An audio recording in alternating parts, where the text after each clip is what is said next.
The information in this video is based on up-to-date evidence and expert opinion at the time of its recording. It is intended to complement, not to replace, appropriate training and national and local guidelines. We hope you enjoy this St John's Derm Academy dermatology educational video on how to suture a simple surgical knot intended for healthcare professionals. In this video, I will demonstrate how to perform a simple surgical knot. These can be used to close the defect from a punch biopsy. In a skin excision, intradermal sutures, which are beyond the scope of this video, should be performed before placing the skin sutures that we will show you today. Usually, a non-dissolvable suture would be used, such as Proline or Ethilon, unless a biopsy is being taken from a mucosal site, in which case a dissolvable suture such as Vicryl Rapide would be more appropriate. Prepare your sterile field and ensure your suture material and instruments are ready.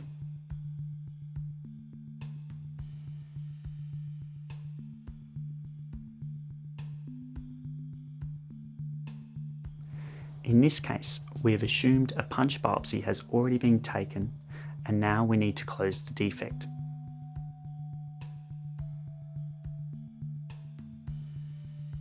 Position the needle securely in the needle holder at approximately 2/3 of the way from the tip. Hold the skin edges gently with forceps in your non-dominant hand and insert the needle perpendicular to the skin surface, passing through the dermis on one side, then across the wound at the same height from the skin surface. Exit at an equal distance away from the wound edge on the opposite side.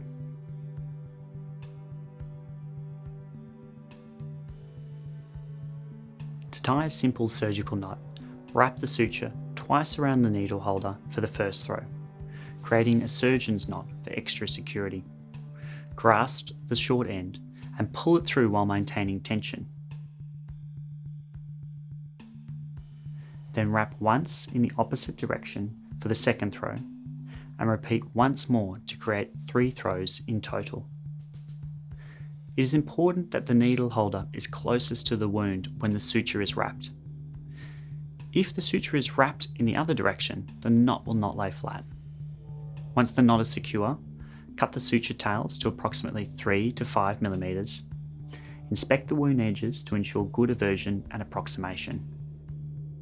Thank you for watching. For more videos on suturing techniques and skin surgery procedures, please see the description box for links to our educational content.